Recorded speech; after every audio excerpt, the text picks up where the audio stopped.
Somewhere in Switzerland, roughly 600 years ago, a man rode down from a castle wall to defend a bridge that didn't belong to him yet. He won that fight. His descendants have been arguing about who really owns that story for 6 centuries, and some of them are probably still arguing about it at family dinners this year, without even knowing why. If your surname matches one of the 10 we're covering today, that argument might be about you. Switzerland doesn't get talked about the way France or England does when the subject turns to nobility. No Swiss king ever sat on a throne wearing a crown that shows up in textbooks. And that's exactly what makes these 10 names so strange and so rare. The families behind them carved castles into mountainsides, ran entire cantons like private kingdoms, and produced the founder of a dynasty that would eventually govern half of Europe. Then most of them just stayed put. They weren't swept off to Versailles or absorbed into some larger royal court somewhere else. They kept farming the same valleys their ancestors had fought over, kept their names attached to the same church registries, and eventually watched those names board ships bound for America, sitting quietly on the passenger manifests next to farmers and merchants who had no idea what they were carrying. We pulled these 10 from the Swiss Federal Archives, from cantonal genealogical registries in Bern and Graubünden, and from parish record books that go back as far as the 1300s. Every single name on this list is documented, not guessed at. Stay with us until number 1, because the family at the top of this list started in a small Swiss castle and ended up producing more European monarchs than almost any other bloodline in history. Before we get into the families themselves, if you want to know whether your own name connects to one of these houses, drop it in the comments right now. I read through every single one of them, and I have been genuinely surprised more than once by what people dig up once they start pulling on that thread in their own family archives. Let's start at the bottom of the list, with a name that comes straight out of stone. Number 10 is Hallwyl. The Hallwyl family took their name from a moated castle sitting on a lake of the same name in the canton of Aargau, and that castle is still standing today, which honestly can't be said for most of the houses we're about to get into. The Hallwyls first appear in written records around 1180, holding land as ministerials, which meant they were armed nobles serving under bigger lords in exchange for territory of their own. Over the following 3 centuries, they turned that arrangement into real, independent power. Thüringen von Hallwyl fought for the Habsburgs early on, which was the safe bet to make in the 1300s. But once the Swiss Confederacy started beating Habsburg armies in battle after battle across the region, the family quietly, carefully switched sides. That's not cowardice. That's how a castle stays standing on a lake for 800 years, while empires around it rise and collapse. The Hallwyl family archive, one of the most complete private noble archives in the entire country, still sits in the Aargau State Archive today, box after box of deeds, letters, and household accounts stretching back centuries. If your name is Hallwyl, or the slightly shifted American spelling Hallwyl, your bloodline belonged to a family that knew exactly when to stop betting on a losing empire. Number 9 is Diesbach. Nobody handed the Diesbachs their nobility. They bought it, earned it, and then married their way even deeper into it, which is a very Bernese way of doing things. The family started out as merchants in Bern during the 1300s, trading in cloth and wine along routes that stretched into Italy and Burgundy. And by the 1400s, Niklaus von Diesbach had turned that trading fortune into political power so complete that he became one of the most influential men in the entire city-state of Bern. His descendants held the title of Schultheiss, essentially the top magistrate of the city, more than once across the following century. The family's coat of arms, 3 silver fish on a blue field, still hangs in the Bern Historical Museum, tucked among the banners of families who never quite matched their staying power. What separates Diesbach from a lot of the blood and battle nobility on this list is simple. They proved a family didn't need a castle dating back to the 1100s to end up running an entire canton. They needed nerve, coin, and an extremely good sense of timing.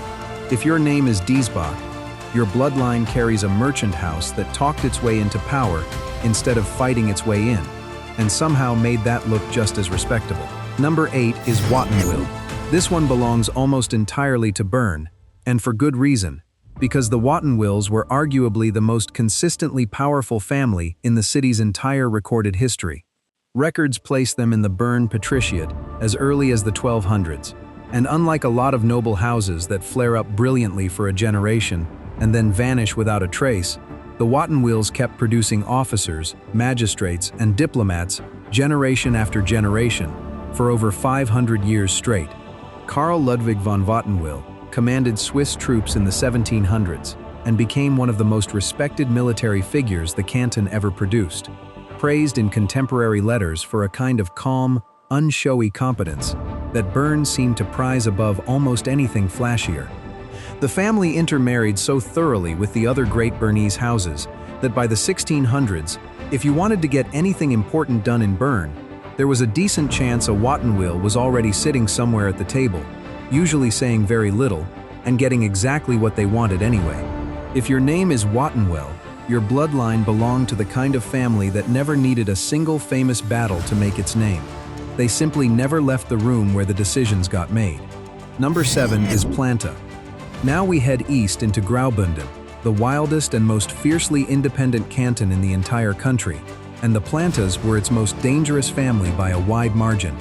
The name first appears in records from the 1100s, and the Plantas split early into two rival branches that spent centuries feuding with each other, almost as hard as they fought outsiders. One branch, the Planta Wildenberg, held castles and fortresses scattered across the Engadin Valley and clashed constantly with the rival Salis family for control of the entire region. This wasn't a polite ceremonial rivalry conducted over dinner. In 1572, Pompagus Planta was assassinated by supporters of a rival political faction, and the killing set off a wave of violence across the region that dragged on for years afterward, pulling in villages that had nothing to do with the original quarrel. The Plantas survived it, kept their land, and kept their name attached to some of the oldest surviving tower houses anywhere in Graubünden, several of which still stand along the old mountain trade routes. If your name is Planta, your bloodline carries a family that ruled through sheer stubbornness in one of the harshest, most contested corners of the Alps, and never once let go of it quietly. Number 6 is Salis, and speaking of the Planta's great rivals, here they are. The Salis family is one of the oldest documented noble houses in Graubünden, tracing back to the 1200s, and by the 1500s they had become one of the wealthiest and most politically connected families in the entire region, arguably outpacing even the Plantas by the time the dust settled. What sets the Salis apart is how far their influence actually traveled beyond the valley they came from. Members of the family served as officers, diplomats, and even bishops across Europe, and one branch, the Salis Soglio, produced Johann Ulrich von Salis Soglio, a general who commanded troops for the Kingdom of Naples in the 1800s before eventually returning home to Switzerland. The Salis palaces in the town of Soglio still stand today, tucked into a valley so dramatic that photographs of it look almost staged, framed by the jagged peaks of the Bregalia range. The family's vineyards in that same valley are still producing wine under the Salis name right now, which is more than most noble houses on this list can claim. If your name is Salis, your bloodline carries one half of the fiercest noble rivalry the Swiss Alps ever produced, and arguably the half that came out ahead. Number 5 is Gruyère. Yes, that Gruyère, the one sitting on your cheese board. And the real story behind the name is a lot stranger and a lot sadder than a dairy product ever suggests. The Counts of Gruyère ruled a genuine sovereign county in what is now the canton of Fribourg from at least the 1080s all the way to 1554, nearly 5 centuries of continuous rule from a single hilltop. Their seat was the Château de Gruyère, a castle that still dominates the town's skyline today, and for that entire stretch the counts governed their own courts, collected their own taxes, and answered to almost nobody above them. The dynasty finally collapsed under Michel de Gruyère, the last count, who had run up such staggering debts to bankers in Fribourg and Bern that when he finally couldn't pay, his creditors simply carved up and absorbed his entire county between them, piece by piece, castle by castle. It remains one of the only noble collapses in Swiss history caused entirely by bad bookkeeping instead of a battlefield loss. If your name is Gruyère, your bloodline once ruled an entire sovereign county for 500 years, and then lost every acre of it to the world's most brutal audit. Before we get to the top 4, And these next names include the family that gave 2 entire Swiss cities their street layout, and the house that once produced kings across half of Europe. Go ahead and hit subscribe now, so you don't lose this video halfway through. I promise you, the next 4 are the ones people search their family trees for the hardest.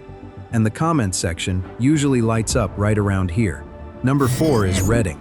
The Reddings come out of the canton of Schwyz, and that matters more than it sounds like it should, because Schwyz is literally where the name Switzerland comes from. This wasn't a family whose power trickled down from some distant king sitting in a palace they'd never visited. Their power came directly from the founding cantons of the Confederacy itself, built from the ground up. The Reddings held the title of Landamman, the highest elected office in Schwyz, an almost absurd number of times across the 1400s, 1500s, and 1600s, sometimes passing the office from father to son, for generation after generation, without much interruption. Rudolf Redding served as Landamman multiple times during the 1600s, and became known as one of the sharpest political operators the canton ever produced, skillfully managing Schwyz's relationships with the other cantons during a period when the Confederacy was constantly teetering on the edge of internal conflict over religion and territory. Unlike the older feudal houses further west, the Reddings built their entire power base inside a republic, which makes them almost a different species of nobility altogether. Elected aristocrats in a land that officially claimed not to believe in aristocracy at all. If your name is Redding, your bloodline sat at the political center of the very place that gave Switzerland its name, election after election, for 200 years. Number 3 is Zähringen. This house didn't just hold land the way most of the others on this list did. They built entire cities from scratch, out of forest and riverbank, with nothing but ambition and a surveyor's eye. The Dukes of Zähringen rose in the 1000s as one of the most powerful noble families in the Holy Roman Empire's southwestern territories, and in the late 1100s, Duke Berthold V founded the city of Bern, laying out its street grid personally according to local legend, and supposedly naming the city after a bear he killed on a hunting trip nearby. The same family had founded Fribourg decades earlier under Berthold IV, using nearly the same playbook of planned streets, defensible walls, and a marketplace at the center. When the male line of the Zähringen dynasty finally died out in 1218, their territories didn't simply collapse into chaos. They fractured into the free cities and independent cantons that would eventually form the backbone of the entire Swiss Confederacy. Bern still uses a bear on its coat of arms to this day because of them, and the city still keeps live bears in a pit near the old town as a strange, living monument to that legend. If your name is Zähringen, or you can trace family roots back to it through one of the cadet branches, your bloodline quite literally laid the stones for 2 of Switzerland's most important cities. Number 2 is Erlach. This is a name built almost entirely around a single, spectacular afternoon that nobody expected to go the way it did. In 1339, the city-state of Bern faced a coalition of feudal lords determined to crush its growing independence once and for all, gathering an army large enough that Bern's own leaders genuinely feared annihilation. Commanding the Bernese forces was Rudolf von Erlach, a knight from a minor noble family who had actually been feuding with the city government right up until the battle, to the point that some accounts claim he only agreed to lead the army because Bern more or less had to beg him. He led anyway, at a place called Laupen, and the Bernese won a battle they were expected to lose badly. It became one of the founding military victories of the entire Swiss Confederacy, still commemorated in Bern centuries later. Erlach didn't get a storybook ending for it though. He was murdered years afterward during renewed political infighting back in Bern, cut down by men from his own city rather than an enemy army. But his name survived him completely intact. Later generations of the Erlach family went on to hold castles across the Bernese countryside, including Speed's Castle on Lake Thun, which is still open to visitors and still draws tourists who have no idea whose descendants they're walking past on the way to the gift shop. If your name is Erlach, your bloodline carries the man who saved Bern in a single afternoon and then paid for it with his life a few years later. And that brings us to number 1, the name that started as a modest castle in a canton called Aargau and ended up ruling nearly half of Europe, Habsburg. The name comes from Habsburg, meaning Hawk's Castle. built around 1020 by Radbot of Klettgau on a hill overlooking the Aare River in what is now Switzerland, in a spot so quiet today that most visitors drive right past it without knowing what they're looking at. For the first 2 centuries of its existence, the House of Habsburg was just another regional noble family, competing for territory against the Zähringens and dozens of other counts scattered across the Swiss plateau, nothing about it suggesting a future empire in any obvious way. Then, in 1273, Rudolf of Habsburg was elected King of the Romans, and the family's fortunes changed permanently and irreversibly. Rudolf spent the rest of his reign expanding Habsburg territory into Austria, and his descendants never once looked back toward that small Swiss hillside they'd started on. Over the following 6 centuries, the Habsburgs would produce Holy Roman Emperors, kings of Spain, archdukes of Austria, and eventually the rulers of the Austro-Hungarian Empire, one of the largest political entities Europe ever saw stretch across a map. And here's the part that gets lost in most retellings of the story. The original Habsburg castle is still standing in Switzerland, in the canton of Aargau, quietly overlooking the same river valley where the whole thing began, while its descendants went on to rule an empire that stretched all the way from Vienna to Madrid. If your name is Habsburg, or a variant like Habsburg that shifted slightly through immigration records somewhere along the way, your bloodline traces to a small Swiss castle that somehow ended up producing more European monarchs than almost any family in recorded history. So there they are, 10 Swiss surnames, and honestly, 10 completely different ways to end up as nobility. Hallwyl held onto a castle by knowing exactly when to switch sides. Diesbach bought their way in, with trade money, and never let go once they had it. Wattenwyl just quietly stayed in every important room in Bern for 5 centuries straight, without ever needing a single dramatic moment to justify it. Planta and Salis fought each other across an entire valley for control of Graubünden, and both families are still there today. Gruyère lost an entire sovereign county to bad debts instead of a lost war. Reading built their power inside a republic instead of around a throne, which almost nobody else on this list managed to pull off. Zähringen built actual cities out of forest and riverbank. Erlach won a battle he wasn't supposed to win and died for his trouble not long after. And Habsburg turned one small castle on a Swiss hillside into an empire that outlasted almost every other dynasty in European history, only to have the original castle sit there quietly the whole time, more or less forgotten by the family that made it famous. If any of these names is sitting in your own family tree, or even close to it, tell us in the comments which one. And tell us what your family still remembers about where the name actually came from. Sometimes the stories that survive at the kitchen table turn out to be more accurate than the official archives ever were. And if this is the kind of history you actually want to keep finding, subscribe now, because the next bloodline we trace might be sitting in your own last name right now, waiting for you to look a little closer at it.